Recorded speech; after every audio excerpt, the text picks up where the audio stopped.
Good morning and welcome to the second day of our little symposium on race and anti-racist pedagogy, advocating for diversity, equity, and inclusion in the academy. The symposium is organized by the Division of Languages, Literatures, and Cultures at the University of Iowa, and it's sponsored by international programs and through the Stanley Foundation, which we're very grateful for. I will keep my introduction very brief. That's why we're also starting a bit later for people to still come in. I want to make a practical announcement first. Bathrooms. They are across the hall, but you should take one of those keys back there to get in. They are usually closed because of the foot traffic through here. Yeah, so I think I know almost everybody here. I'm Waltraud Meyerhofer. I'm in the German department, and I also have an appointment in Global Health Studies, which is an interdisciplinary program here, and that's because some of my research and my teaching has to do with human rights issues as they are represented in mostly German writing and film, but also a little bit crossing over to other world languages and cultures. And I'm mostly interested in reproductive rights and disability rights. But the reason you're here this morning is, of course, Priscilla Layne, and I'm happy to introduce her. She's an associate. You should be full professor. Okay, great. So this year she's still an associate professor of German and an adjunct assistant professor of African and Afro-American studies at the University of North Carolina at Chapel Hill. Priscilla's first book, White Rebels in Black, German Appropriation of Black Popular Culture, examines how following World War II, German artists often associated white rebellious male characters with Black popular culture because Black culture functioned as a metaphor for rebellion. Priscilla is currently working on her second or third book, depending on the counting. Yeah, her second academic book or single author book. And the tentative title is Out of This World, Afro-German Afrofuturism, something I want to learn about. It focuses on Afro-German authors' use of Afrofuturist concepts in literature and theater.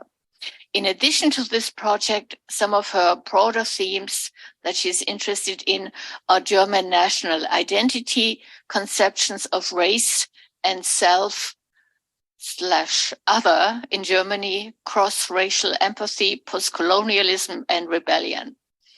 After serving as vice president from 2020 to 2021, Dr. Layne is now president of the American Association of Teachers of German, one of our most important professional organizations in the field. And she will do so through next year. And what I find particularly fascinating, she has also just out this year an autobiographical graphic novel titled Rude Girl and illustrated by cartoonist Birgit Weihe. I believe this will also show up in her presentation, which is titled Employing Anti-Racist Pedagogy in the Foreign Language Classroom, Using Anti-Blackness as an Example. Please welcome Dr. Priscilla Layne.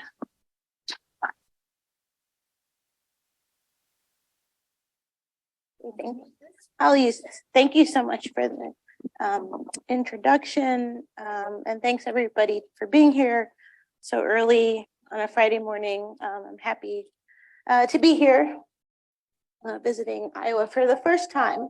I drove through once on a road trip from California, so it's nice to spend a couple days here. So yeah, this presentation, here's the outline of what I'll be speaking about. So first, I just want to clarify some terms, what I'll be focusing on. Then I'll say a little bit about my positionality and how I came to German studies and study what I do. Give you a few key points of Black German history in order to contextualize the forms of anti-Blackness in Germany that I'll discuss, and use those as examples of guidelines for anti-racist pedagogy. So, these are observations that are mostly coming from my experience teaching German for, the past, how many years? Since 2005. So it's been a while, I guess almost 17 years. And also my experience learning German in middle school and high school and college. So first, I want to say that even though I'm focusing on anti-Blackness because it's the focus of my research, I'm aware that there are all kinds of other types of diversity and forms of discrimination that are experienced in Germany today. And in my work, I do talk a lot about intersectionality in the classroom and class and gender and sexuality, but just for the purpose of being brief, I'll focus on anti-Blackness here. So one of the things I tell students at the start of the semester, for example, right now I'm teaching a class on the construction of race on both sides of the Atlantic. And we start by discussing race as a social construct and not something biological. And one author that I like to look to kind of explain this to students is Charles Mills, who's a Black philosopher. And here's a quote from him: "Room can be made for race as both real and unreal, that race can be ontological without being biological, metaphysical without being physical, existential without being essential, shaping one's being without being in one's shape. So the task of those working on race is to put race in quotes, race while still insisting that nevertheless it exists and moves people." So I find this useful because I know one of the first times I taught a first year seminar on Germany and the Black diaspora, and I mentioned race as a construct, some of the Black students were upset. They said, "What do you mean it's not real? My Black culture is real, my connection to my family." So yeah, I feel like this definition helps kind of acknowledge both sides of it. But, thinking about different contexts in Germany, for example, people don't use the term Rasse, the German term for race. If they say race, they'll say it in English. I know in France, they recently moved to remove the term from the Constitution. In Germany, there's currently debates about that. And a friend of mine, Natasha Kelly, wrote a really great piece in English, actually, on why that doesn't solve anything to just remove race and what one should do instead. So another thing I often do will be to use the term racialization, racialized people, just to mark the process instead of the idea that there are separate races. So let's see. So yeah, this I just find a really helpful definition of racialization, which I won't read here, but it's like I said, placing the emphasis on the process. So yeah, the question of how I came to German studies, I find important to explain my positionality just because, it's important that there are Black Germans doing this work as well. But I myself am not Black German, and how I came to this was a little bit, not through personal experience, but similar experiences. So my family actually stems from the Caribbean. My mother's side is from Barbados. My dad's side is from Jamaica. Some nice old pictures of everyone wearing like bell bottoms. So for me, I had a very early interest in global Blackness. So, the idea that there's Blackness all around the world, and Black people in different parts of the world experience it in different ways and have different understandings of it. And that's tied to, very personal experiences I had growing up, being told I wasn't acting correctly, I wasn't Black like African Americans, or people saying you talk white, this and that. So for me, when I found German studies and started reading about the experience of Black Germans, it really connected to me because, for example, Tina Kamp's book, Other Germans, where she discusses the experience of Black Germans during the Third Reich, there's a part at the end of the book where she talks about what it means, her as an African American researcher, to be talking to Black people who don't necessarily understand Blackness in the same way. So Black German studies has really helped me better understand my early experiences in that case. So this is the graphic novel that Walchild referred to earlier. One of the reasons I pointed out is, it came about as a collaboration between Birgit and I when I was studying or on a fellowship in Berlin in 2018, and we met and I interviewed her and then she interviewed me. But it's helpful, I think, for explaining how I got into German. Just a brief summary. There's a picture of Indiana Jones up there because I was really into Indiana Jones as a kid, and just wanted to speak 5 languages and travel the world. And German just happened to be something I stumbled across and something I was good at. Let's see. One thing I will also say about that is, some of the tips that I have about anti-racist pedagogy comes from my experience in the German classroom in middle school and high school, not really seeing representations in books that I could relate to. Things have gotten a lot better. I would say when I had a German textbook, there were no people of color in it. Now I know textbooks are trying, and it's good to see the progress, but I think there can still be work done. And then my first experience actually being in Germany was 2001, studying abroad as a junior, staying with a host family, and then eventually moving to Kreuzberg for about a year, and then returning to Germany for a couple of years after graduation. So some of my research also comes from the experience of being racialized in Germany, having people assume that I can't speak German, or assuming where I'm from, thinking I'm from Africa or France, anywhere not America. And then final things are, so after spending several years in Berlin, I started grad school at UC Berkeley. And that was difficult in the sense that, my family background they're immigrants and we were working class. And immediately I realized grad school, when it comes to class, people don't really talk about that in grad school. And I felt marginalized both as a person of color and as a person of a working class background.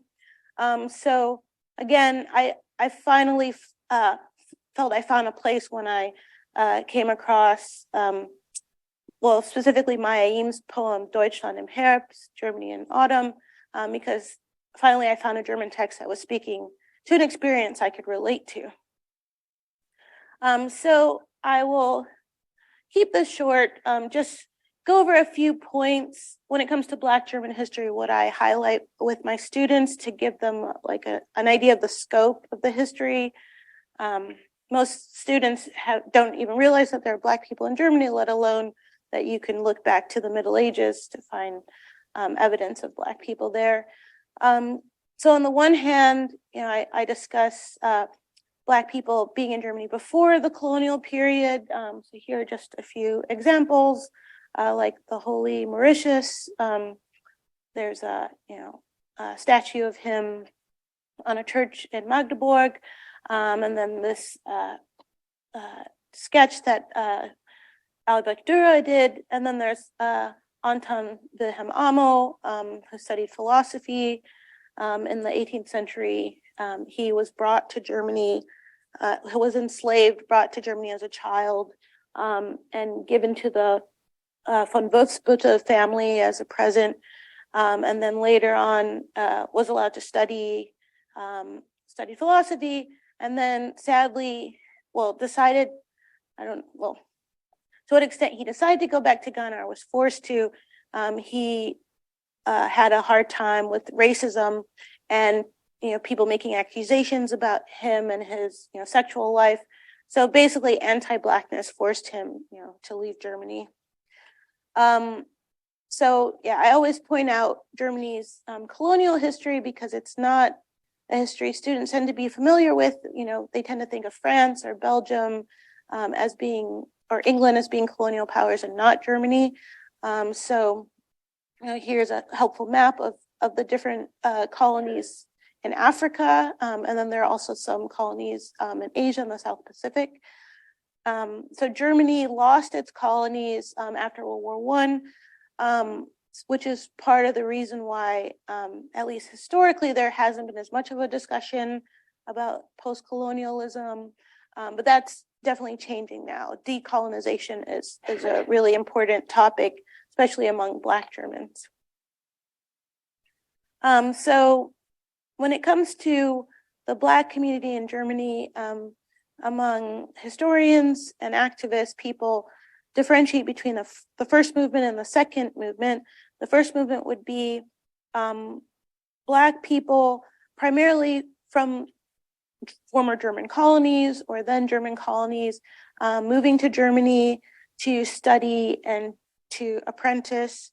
A lot of these people were from Cameroon, people from what would be royal families in Cameroon, so of a certain class. So people who would have been expected to be like the administrative class, kind of like working between the colonizers and the indigenous people. So a lot of these, mostly young men, moved to Germany in the late 19th century, in the late 1900s, 19th century, early 20th century, and then when the war broke out, they were stuck, basically. And after Germany lost its colonies, they lost their citizenship or lost any claim to legally staying in Germany and became stateless people. So a lot of the documents from this time, you find Black people in Germany trying to find ways to support each other, help each other find work, help other Black people navigate the rights to stay. There was an organization that was founded called the African Union. Here with the Negro worker, you see that there was also connections to the wider diaspora and people interested in socialist politics. Another part of this, of the people who moved to Germany during this period were African men who had fought in World War I on German side. So for example, the Askari soldiers who were fighting in German East Africa. So in Germany today, you still see sometimes monuments to these soldiers that convey a very colonial, paternalist image of Black people. So another very important moment in Black German history is the French occupation of the Rhineland following World War I, where they used Black soldiers from the colonies to as part of the occupation, and this caused an uproar in Germany because white Germans felt that Black people should not be policing them, and that this was an affront to white supremacy. It was endangering the colonial project to kind of put Black people on equal standing with white people. So this Black Shame on the Rhine was a propaganda campaign to argue that France should remove these troops. So the poster that you see here on the left side is an example of some of this propaganda. I like to show that poster to students because there's so many layers in terms of intersectionality, race, gender, sexuality. You have the Black soldier who's drawn as kind of larger than life, sitting on the German landscape. His facial features are very much drawing on like blackface caricature. And then the fact that the hills in the background, on the one hand, they look like hills, so it could be a landscape. They also look like breasts. So there's also this argument being conveyed that Black men are a threat to white German women. And this picture on the right shows you that, there were relationships, there were friendships between these soldiers and white German women. But at the time, they were described as, sexual assault and non-consensual. So there were, I believe, roughly 500 Black German children born in the Rhineland at this time. And here are just some images of some of these young people. And Tina Kempt has also done interesting work on this. In her book, Image Matters, she talks about, on the one hand, we have like the far left photo where Black people seem very integrated in the daily life, school photos and family photos, where they're just like anyone else.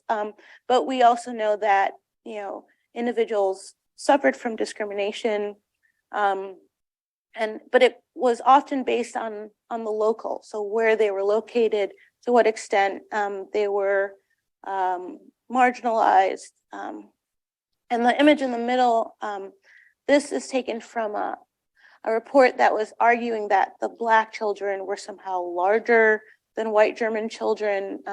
This is kind of the pseudo-scientific arguments about Black people versus white Germans that you still see to a certain extent in the post-war period. And then I mentioned, at the very start of the talk, there were Black Germans who survived the Nazi period. On the one hand, on the left, we have a Black man in an internment camp, but you also had individuals like Hans Hauch, who were, made to serve in the army, but at the same time, he was also forcibly sterilized.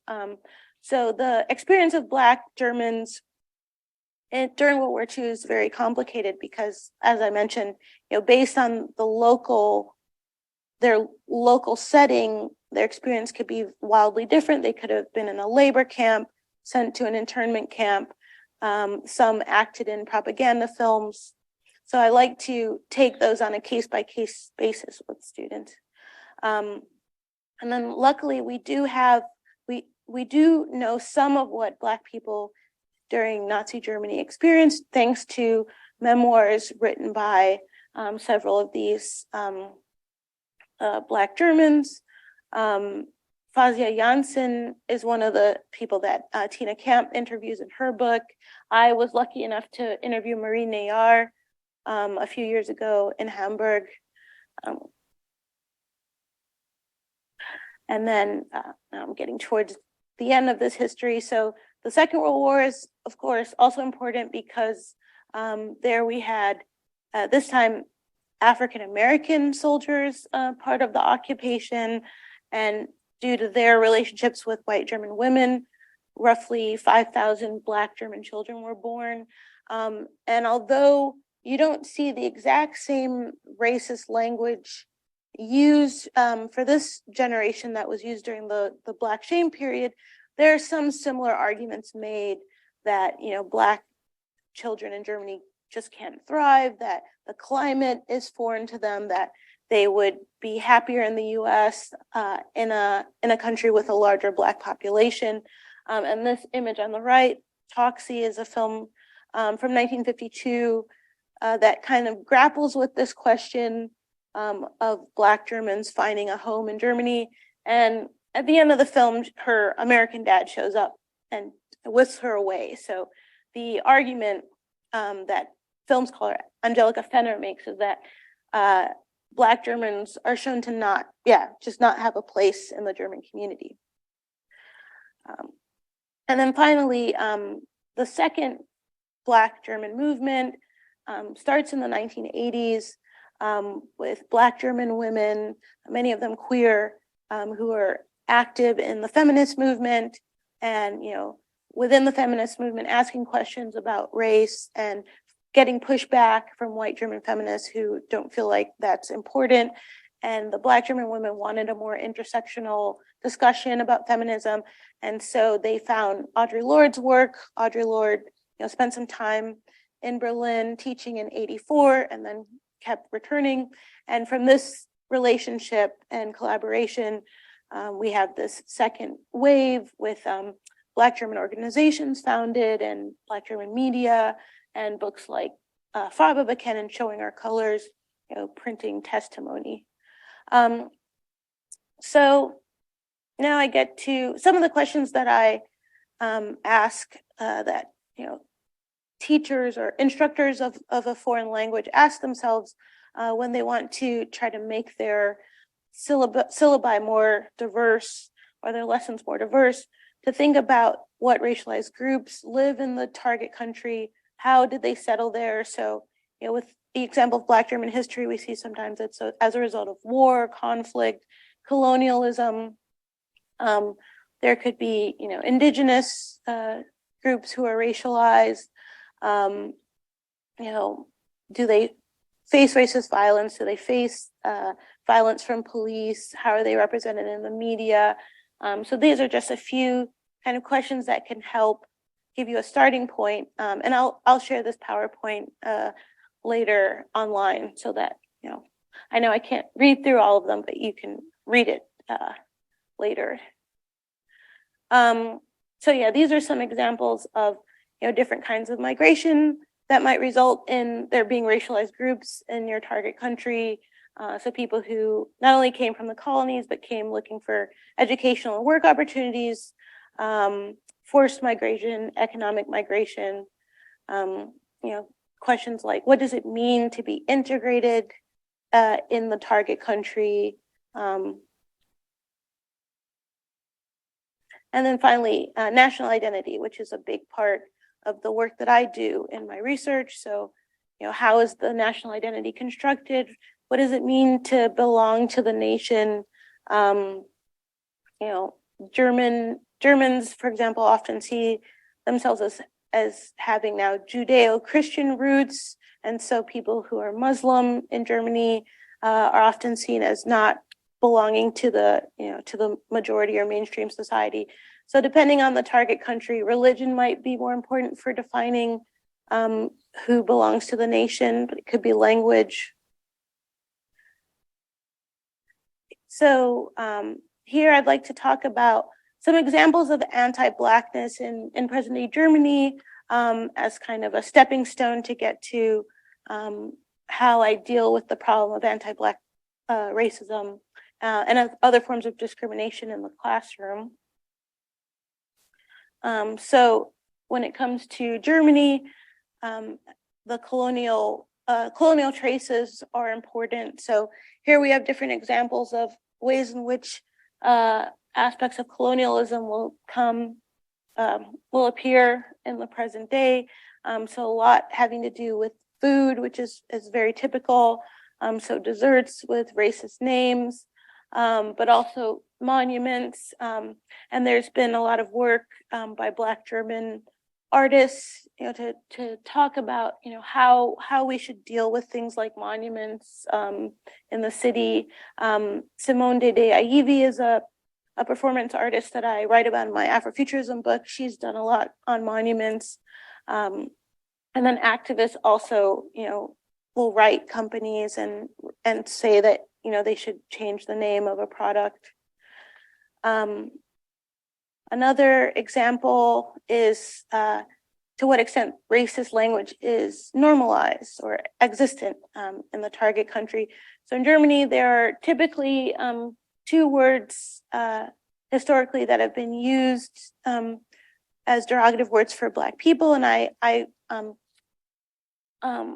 censor them here. It's something I've learned over the course of my teaching and my research, how offensive these words are for Black Germans, and that's why I use the stars to just, as a stand-in so as not to have to reproduce the word. So these words are both stemming from, so the N word comes from the colonial period. The M word is kind of a combination of Greek and Latin words, all with negative connotations: stupid, dark, evil, etc. So that's why, first of all, these words have very racist roots. And yet a lot of average Germans don't find it problematic to use them. So since the 1980s, especially, Black Germans have made a point of demanding that they have a right to name themselves, and that people should respect the term that they decide to give themselves. One thing I haven't pointed out is that in German, there's the term Black German on the one hand, there's the term Afro-German, and from my experience, people may prefer one or the other or use both. I tell students to just try to ask, see what the person prefers. How do they write about themselves? What have they said in interviews? That's because it's such a personal thing. I think that's the best way to approach it. So then you have the problem of racist representations in children's books. There is a conversation about this in Germany right now. And I feel like you have a whole spectrum of responses. On the one hand, you have publishers who have said, okay, we're going to change, we're going to remove this word, or we're not going to publish this book. And some schools who have said, we're going to remove these books from the library. But you also have people who double down. Actually, this reminds me of a recent controversy around Winnetou, these Western books from the 19th century. And there was recently a kids film made as part of this series. And I talked about this in my class on race. I brought students some comments that German politicians made, and my American students were really shocked that German politicians were tweeting, what's the problem? Like, we always read these books. There's nothing racist about it. So it was very interesting for them that some politicians, even on the left side of the spectrum, were so adamant, that they didn't want to kind of revisit in what way this could be cultural appropriation or offensive. And Black Germans have also intervened in this conversation, coming out with lists of books, that should be censored or not used anymore. Then there's the problem of racist discrimination in schools. In Germany, this is another example, I feel, where you can make connections to the US to help American students think about in what ways anti-Blackness presents itself similarly in the US and Germany.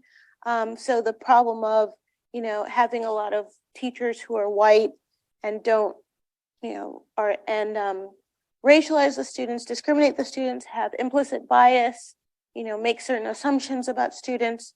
So here I have the cover of Ika Hugo Marshall's autobiography, Invisible Woman.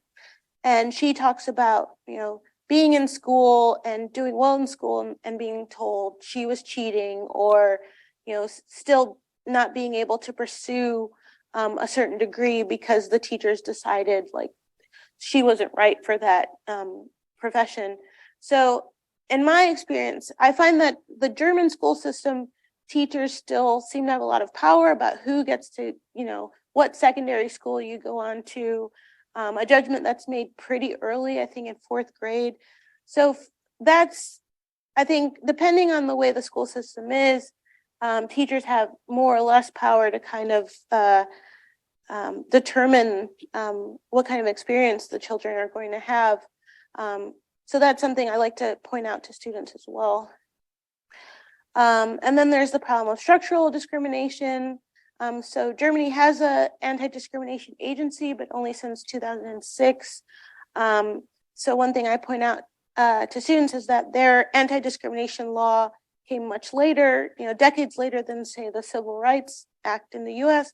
On the other hand, we see that parts of the Civil Rights Act are being undone, right? So this is not necessarily a case where I'm saying, oh, look, the US is better than Germany at dealing with this. Rather, it's a ongoing fight. We see kind of the push and pull in both countries on when things change. And then there's, the issue of immigration.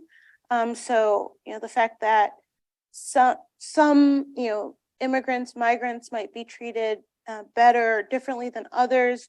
In Germany, anti-Blackness has been a huge problem when it comes to immigrants coming from Africa. And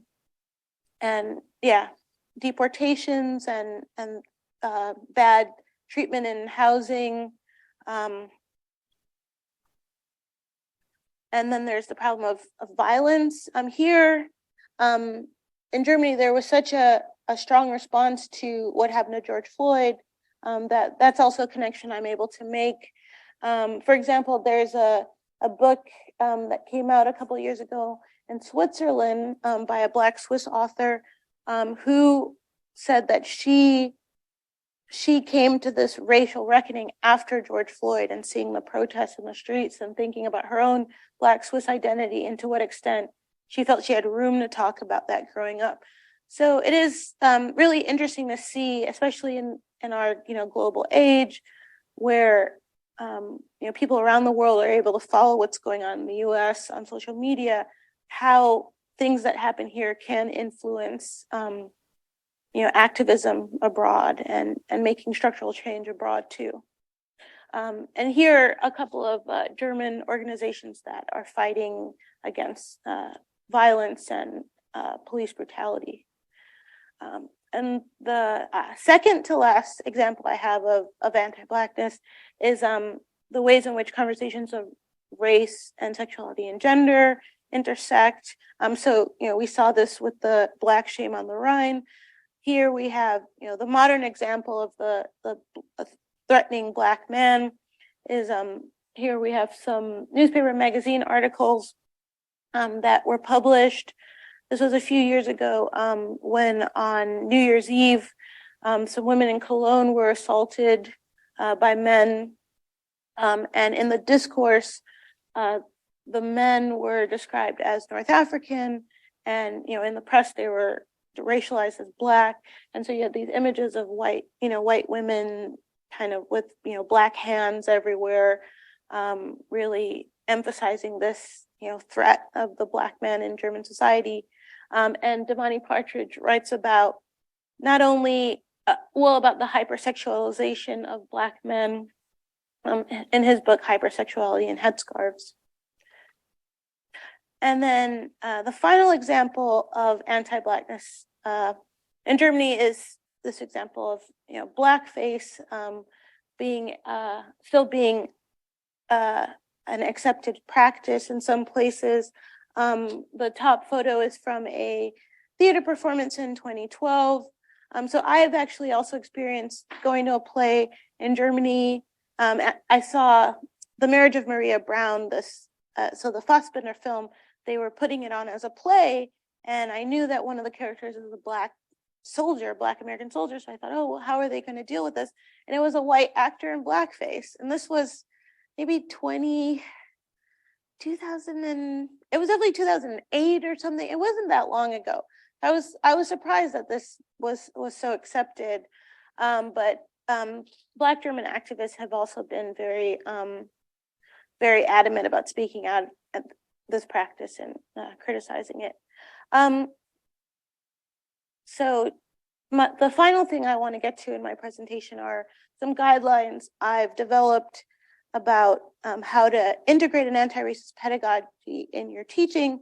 Before I get to that, this is a quote that I took from a text written by Necati Özürli, a Turkish German playwright. And one of the things I really appreciate about this text is trying to think through how racism looks in Germany in a multicultural society.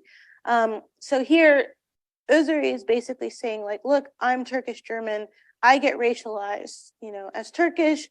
On the other hand, I also benefit from, white supremacist structures, because, because I'm not Black, there are certain ways that, my difference is marked, but seen as less bad as being Black. And I really appreciated that, because as someone who works on Turkish German culture and Black German culture and different marginalized people in Germany, I think it's important to acknowledge that, there are people of color, there are Black people, and they all experience discrimination, but not necessarily in the same ways. And it's nice to see that conversation happening in Germany as well.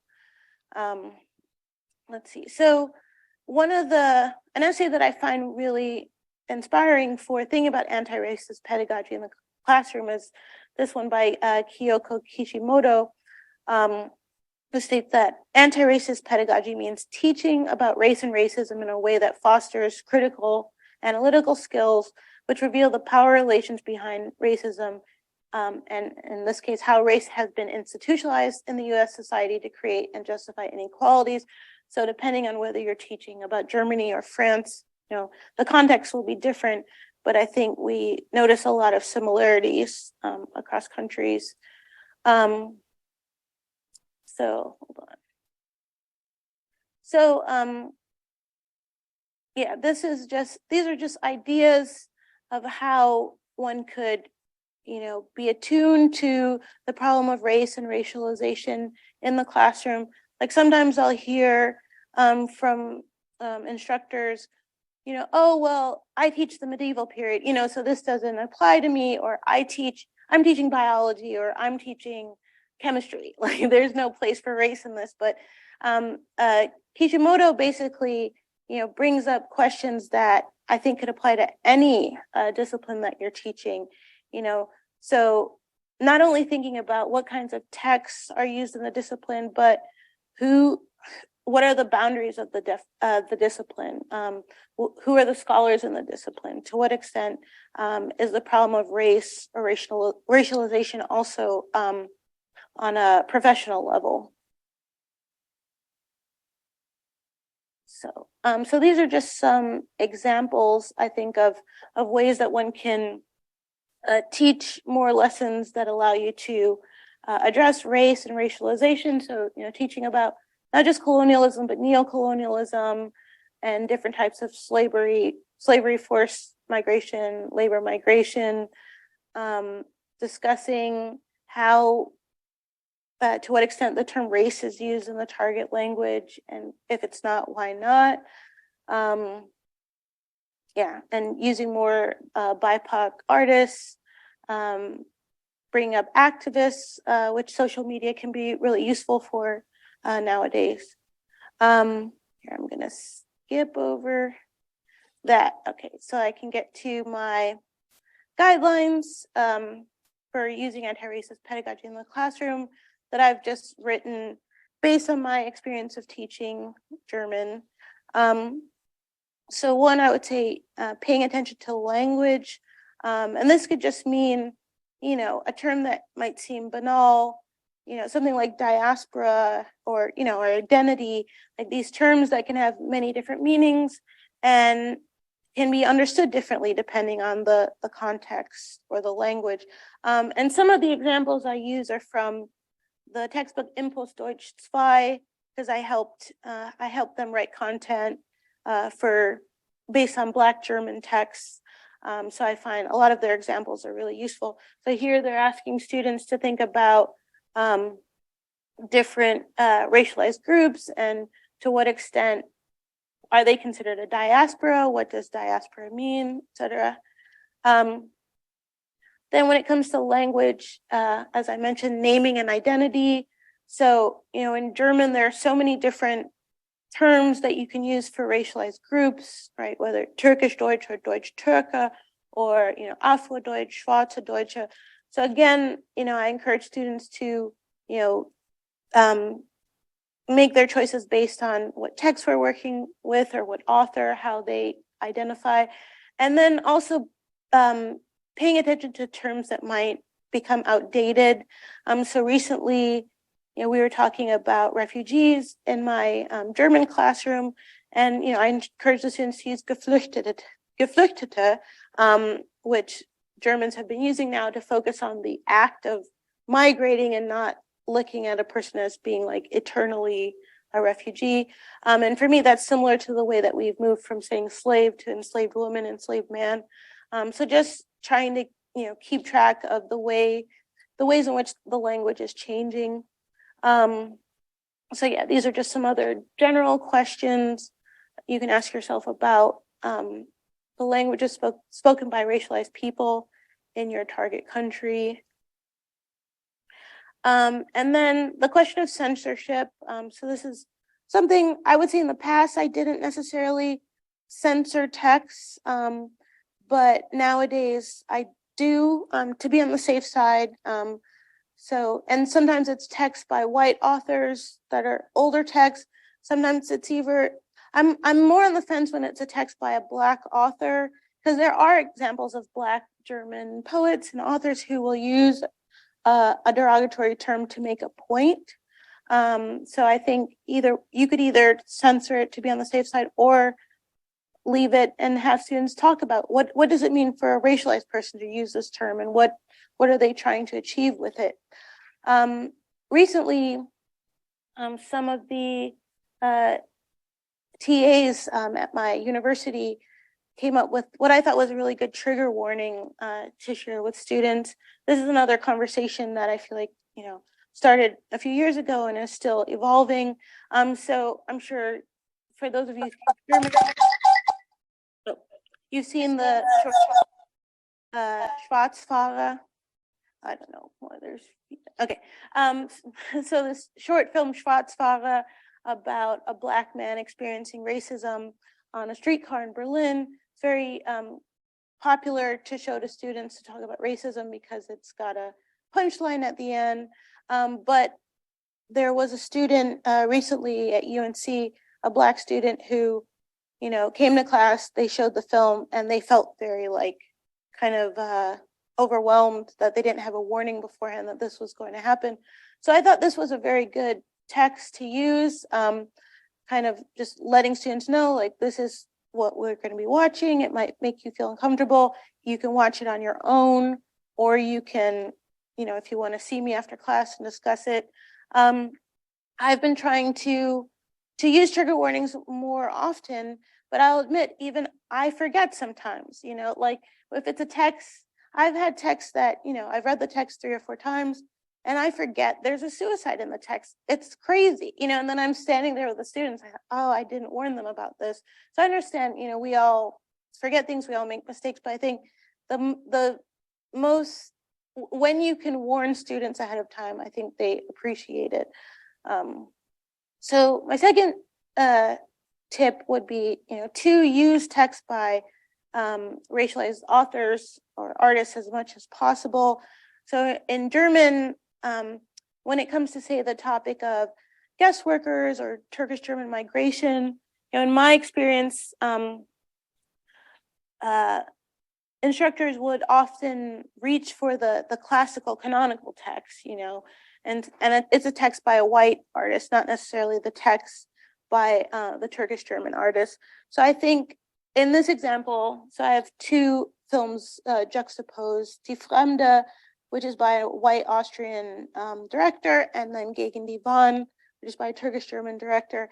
And both are kind of trying to talk about this issue of forced marriage, gender roles in Turkish culture. But in my opinion, the film by the Turkish German director is just a lot more nuanced, approaches it in a way that makes it seem more complicated, not just flattening.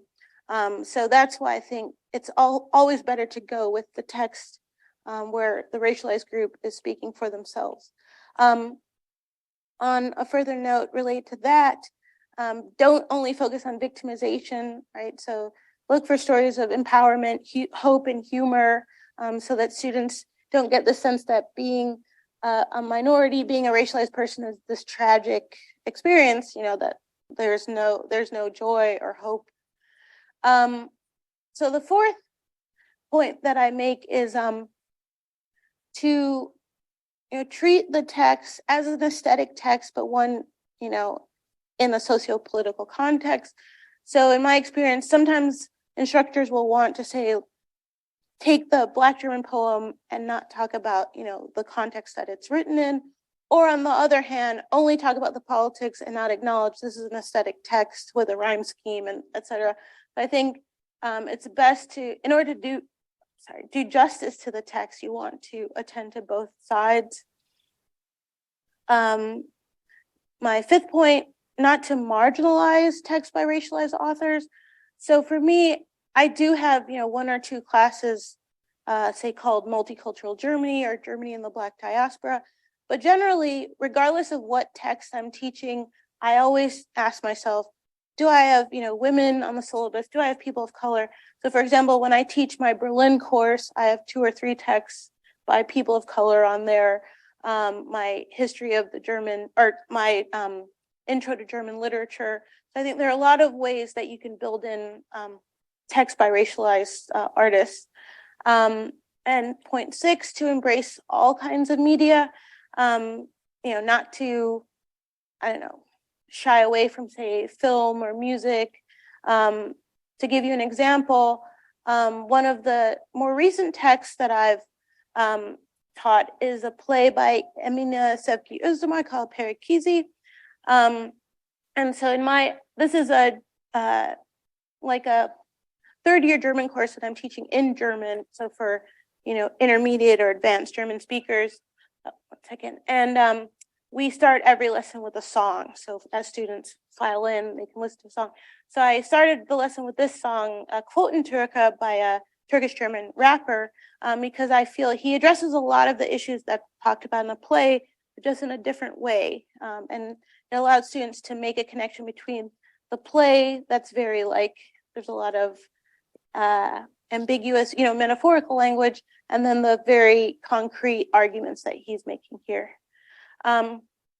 So number 7, push back against, generalizations, misconceptions. And I know this is something that we as instructors do anyway, but just, to think about how important it is when you're teaching a text by a racialized author. So just to take some examples from my lesson on Parakizi recently. So this is the first time I love doing collaboration. And for this text, I'm collaborating with a professor who's in Turkey. Her name is Duygu Dinçer. Because when I first read the play, I loved it, but I thought there's so much that's unique about the Turkish setting of some of the play and Turkish culture. I don't want to, promote any misunderstandings of Turkish culture, the things that I don't understand. So her and I have been meeting every week to talk about it. And one of the things that stood out to me, when the students read the text, is they'd say things like, well, Turkey is traditional and Germany is modern, which kind of surprised me because it's so, on the one hand, it's such a general statement, but also for me, when I think of Turkey, I think of Ataturk, the modernization of Turkish culture. So I thought, what does it mean to say Turkey is not modern? So I asked them in the next homework to swap those assumptions and say, show me, look online, give me examples of Turkey being modern and Germany being traditional. Another thing was the issue of gender and sexuality is very important in this play. And so I know that students can have certain assumptions about how people approach sexuality in Islam, or what it means in Turkish culture to talk about sexuality. So I try to have them draw from the text. What are the characters in the text saying, so that they can get away from whatever assumptions they're bringing to the text. So I'll just 3 more points and then I'll stop because I think I'm already talking for too long. So 8, giving students assignments that allow them to engage with the real world. So these are some assignments from the textbook, Impulse Deutsch, that I thought were really great, because they have students go on Twitter, look at hashtags that have trended around a certain topic. On the one hand, on the left, it's hashtag Möhren, which was about a street in Berlin, M Street, that Black Germans wanted renamed because of its racial, racist undertones. And luckily they have finally decided to change it, thanks in part to protests since George Floyd. And then on the right, hashtag YOLOcaust, a German Israeli artist, brought up a conversation about how people engage with monuments and what is, the correct way of engaging with monuments in the cityscape.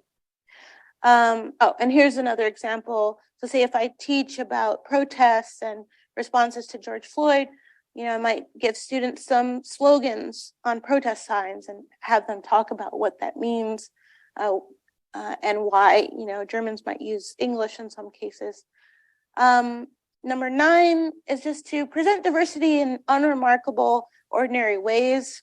So I know when I was a student, it was frustrating when we'd have this is the multiculturalism unit, all the people of color are, designated in this unit. Instead, I like, whenever you can have diverse images, bring them in any possible way. And I use this book.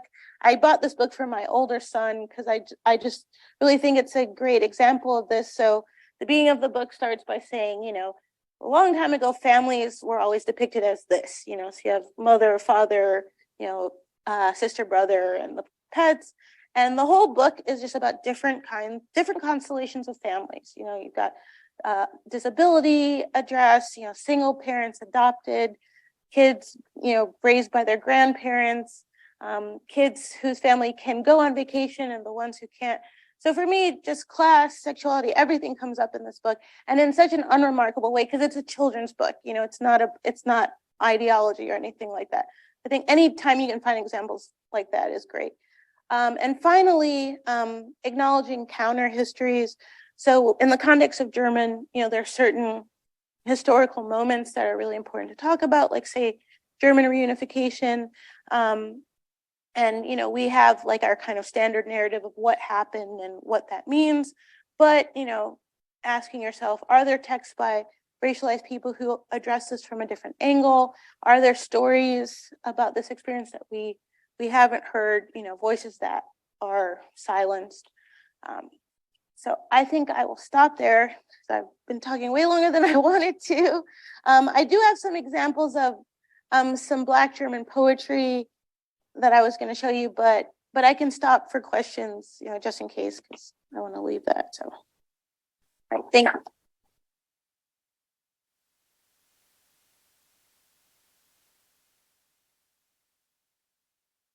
Thank you, Priscilla, for this very dense and packed talk.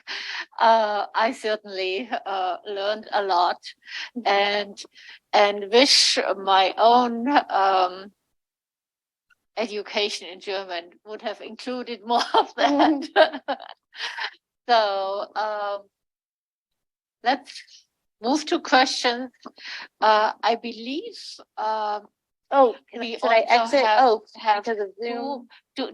Are people? Is it possible for people on Zoom to chat in questions? Okay.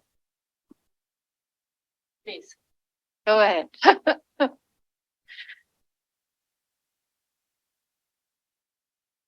Otherwise, I will. Okay. Do I have to? I can hear you. Yeah. Okay. Yeah. Hi, thank you so much for your talk. It's very, very interesting to me as I've been working on a similar project in teaching Spanish. Ooh. And so I really just wanted to share with you that we realized that because none of the textbooks had the kind of inclusions of Black diasporic people, that we couldn't use them. Mm. And especially when we were working with HBCU students. Mm-hmm. And so I wanted to share the fact that right now the NEH has an initiative giving grants to people who are doing the exact work that you're doing, called the NEH Advancement Grant. Mm-hmm. And they are not only giving you the funding to develop the curriculum, they're giving you the funding to develop open access resources for teachers. So we just with Florida International University did a webinar on this NEH grant initiative, and I just wanted to share it with you. The other thing that I was thinking about was this kind of juxtaposition between the histories, which can be quite violent, either like socially or emotionally or actually physically violent as well, and this idea of Black joy. And so myself with a group of other language teachers have just, when we have Monday, Wednesday, Friday classes, instituted Black Joy Fridays. Oh, that's nice. And so I just wanted to really thank you for doing this work in German and like figuring out ways that we can do this cross linguistically Mhm. and share it with even other teachers who are not necessarily teaching German. So I'm not sure if in your university you guys have been working together, or if you can give me any tips on how to like share this across my language group. Thank you for your questions. And yeah, I didn't know about that NEH grant. I was thinking on that note, I feel like there are people doing this work for German for the college level. So there's an open access book called Grenzenlos Deutsch, which is really great, where they actually like went to, not only did they go to Germany to record people, say for the audio component, they went to Austria and Switzerland too, because that's part of the problem we have in German studies or German language teaching, that we focus a lot on Germany and then not the other German speaking countries. And they made a point to go to non-native speakers and record them, which I thought was really great. So this kind of pushback against cultifying the native speaker. You know, they said, we want students to hear what it sounds like if you've been learning German for 10 years and you're fluent, but you have an accent, because that's completely normal, you know, because I've heard someone say this before, our students are going to have accents, right? And that's completely fine. Like if people can understand you, like that's all you need to worry about. So yeah, that and Impulse Deutsch, I feel like has also been trying really hard to include, like to have a DEI perspective. I was thinking I'd love to see someone do this with K through 12, because I feel like that's where it hasn't been done yet.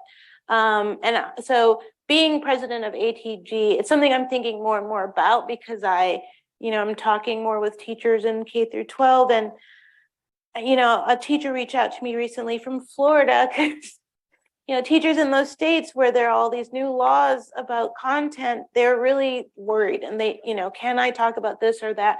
So one of the things I would like to do at AATG is have some kind of like meeting where we can talk about our different state guidelines and like how to do this work and not be afraid, that you're going to get in trouble. But as for conversations across languages at my university, that hasn't really been happening. Yeah, I think it would be great. I do think, we can learn a lot from each other. But yeah, we have these, at UNC, we have these like faculty working groups that can be like a temporary thing. So maybe I should do something like that.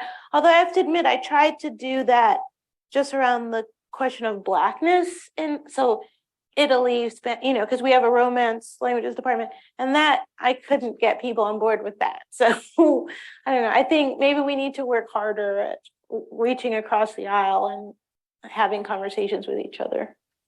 Thanks. Yeah, thank you. I agree. It's very important to have those conversations and collaborations. Professor Tapiris has a question. Yes.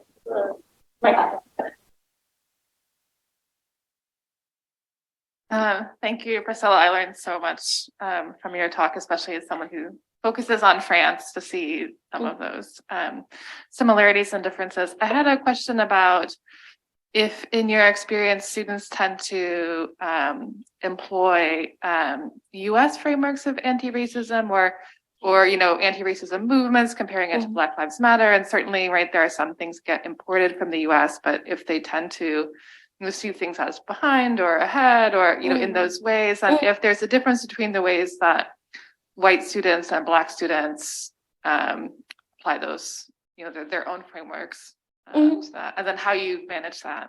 That's a great question, because I feel like, getting into teaching, one of my main goals was always to have American students, but Black students especially, to understand that there's this diaspora, to know that there's, Black French culture and Black Dutch culture, etc.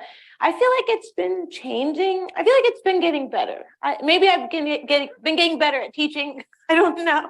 So I'll say when I first started teaching at UNC, there's a question on Zoom. I'll get that next. I taught a freshman seminar, Germany and the Black Diaspora, and students would often just use African American, like regardless of what country we were talking about. And I've heard from a friend of mine who teaches German history at Michigan that she's had the same problem, So there I had to tell them, no, we're not, we're talking about a different country.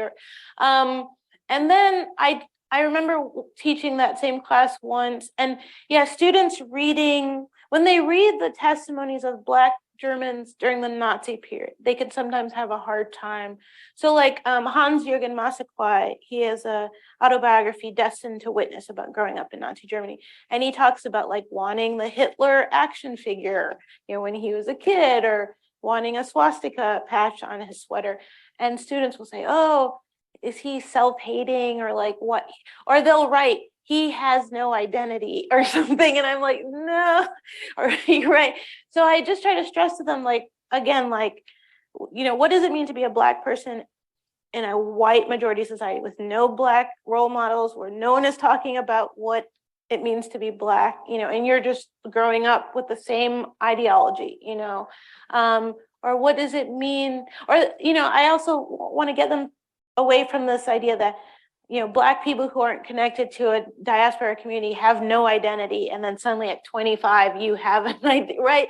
So like it's basically trying to get them to talk about identity and subjectivity in more nuanced ways, and yeah, decentering the US, understanding that like our conversations about race, that's not the way everyone talks about it. But I actually feel like it's been getting better. I'd say my class on race right now, I was luckily, so I recently translated I don't know if we've talked about this, but I translated this novel by a Black German author, A Thousand Coils of Fear. And we've been reading in this class on race. And I feel like the students are able to connect with the narrator and still understand that she's Black German from East Germany, having a separate experience. And that's been really great. So I don't know if part of it is the kind of global response to George Floyd, or like Black Lives Matter being a global thing. But I would say that they seem to understand that there are these protest movements on a global scale. So I hope that means that we're all getting better at understanding the nuances and the differences. I can read it. Okay. Okay. Can you hear me? Yep. Okay, go ahead. Okay. So I am currently getting my PhD, but I've been a Spanish teacher in high school, K through 12. So that would be my interest area. Mm-hmm. And what I have seen is, okay, so like, your 1 through 7 points, it's talked about a little bit at like professional development meetings, and like, this is the way to incorporate race in instruction, or anti-racism and in instruction. But then making it meaningful for the students is something that I think the teachers struggle with. So like, beyond representation, how do we talk about like resistance and praxis? And I heard you say something about a teacher being scared. Well, and how not to be scared, but also like talking with your students about, sometimes what does it mean to embody this, and your students to take it outside of the classroom with them, rather than just say, oh, we did this poem by Jose Marti, who was, a Cuban. He was white, but he was against revolution, with the Spanish-American War, and talking about imperialism in that way. And so I just think that that's what has been hard for me to like wrap my head around, as far as how to like provide professional development for high school teachers, as far as like, okay, this is in the curriculum, there's representation, we're talking about it now, we have a cool song, but like extending that to praxis, to making it meaningful for the students outside of the classroom, I guess. Mm-hmm. Yeah. I definitely can understand where you're coming from. I think whenever possible, if you can connect it to the local, I think is helpful. Are there local, like in your case, Afro-Latino communities, or local figures in history who have had an impact? The K through 12, I'm starting to just experience like some of the struggles, because I have a 9-year-old in 3rd grade, and he's at a school that half of the school is bilingual, but he takes Spanish. And so when it's Black History Month, usually they'll do something in Spanish class. And the last time I got really upset, because his Spanish teacher for Black History Month played that Shakira song from the World Cup, when the World Cup was in South Africa. It's time for Africa or something. And I was just like, what? Why was that her go-to lesson for Black History Month? I think like there's so many like Afro Latinx people in the US, like Definitely. that she could have had so many examples. And so for me, that was like an example of like trying, but not quite getting it right. But what else was I going to say? Yeah, I unfortunately don't have any good examples. I guess, so when you mentioned the poem or the text by the Cuban, I was thinking, Sorry, go ahead. One thing No, that's go been ahead. helpful in my class on race with undergraduates has been to talk about who is writing the text, what is their positionality, what kind of a text is this, or even like comparing and contrasting two texts, talking about the same thing. I feel like that helps give students a concrete way of thinking about, voice and perspective. So just to give you an example, we were talking about liberalism and democracy and the history of the racist history of liberalism. And on the one hand, I had this excerpt from a text. It's called Liberalism, a Counter History, and it's by an Italian philosopher. It was translated into English. And you read it, you don't even know the guy's Italian, right? There's no discussion about who he is or why he's writing about this, right? He just gets into the topic. The other text was by Nicole Hannah-Jones from the 1619 Project on democracy. And she starts the text saying, this is where I grew up. My dad was a veteran. He always raised the American flag. I never understood why he did that. This is why this matters to me. And so the students were like, well, this text felt really accessible. And that other text was like really dry. And I didn't really understand his argument and why is he writing this? So we talked about that. Like, so, why does this white male author feel he doesn't have to say anything about that? Or why do we connect to this text more? Right. So I feel like just talking about different types of writing, how authors approach writing about a subject, you can accomplish a lot, teaching them a lot without making the assignment seem overtly political, like you're, I don't know, trying to convey one argument to them. But sorry, were you going to say something else? Yeah, but it's fine. It's not relevant. I was gonna say that there's probably other examples I could think of. That was just the one off the top of my head. And I'm really happy that you mentioned Nicole Hannah-Jones. I'm actually really proud. I'm from Waterloo, Iowa, where she's from. Oh, cool. And so she's from Iowa, right? Yeah. Yep, she's from Iowa. Cool. And so that's actually, I'm happy that you mentioned that, and even bringing like that in. And we were just talking about like getting that translated to Spanish, because I don't think that there's a Spanish version of that book. And and talking about who should be translating this and why. And that's a conversation I think one of the presenters had yesterday. But anyway, so that's something I appreciate. It's something that I've been thinking about and researching. But yes, at the K through 12 level, especially with like bilingual programs, like because I'm an advocate, I want elementary bilingual programs, but I want to make sure that there's they're justice oriented, and they're for the communities that they're supposed to be for, and that and that the curriculum is incorporating some of these conversations even at the elementary level. And so I appreciate it. Thank you. Thanks. I was saying what you were saying yesterday, Corinne, about making mistakes, like trying and making mistakes, because thinking of K through 12, so I'm actually starting a German club at my son's elementary school next week. Not that I need another thing to do on my plate, but like they don't have a German program, and the Goethe Institute offers this like Spark, German club. So I asked our grad students, I was like, does somebody want to do it? Nobody wanted to do it. So I was like, I guess I'll just do it. Because again, I'm not trained in, K through 12 pedagogy, but I want to understand it better. I want to understand how to do this with younger kids. So this is going to be just like me trying stuff out and seeing what works. Sometimes, that's how you have to start. So. Thank you so much. And I think it's just one of the great benefits now with Zoom to have somebody ask a question from across the state.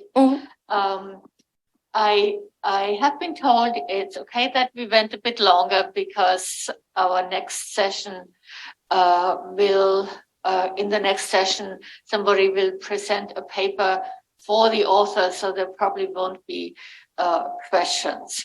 So we can take about a 15-minute break now, and then come together. And I want to take this occasion and also thank my fellow committee members planning this event, because two of them are here. Jill Beckman, of course, who has introduced the symposium yesterday, and Jan Stein from translation and also in French, I believe. So thank you. Thank you so much, Priscilla. I wish there were more like you in the profession, but Well, I think there are. from you. Yeah. Thank So, you. thank you. Thank you very much. Thanks for your question.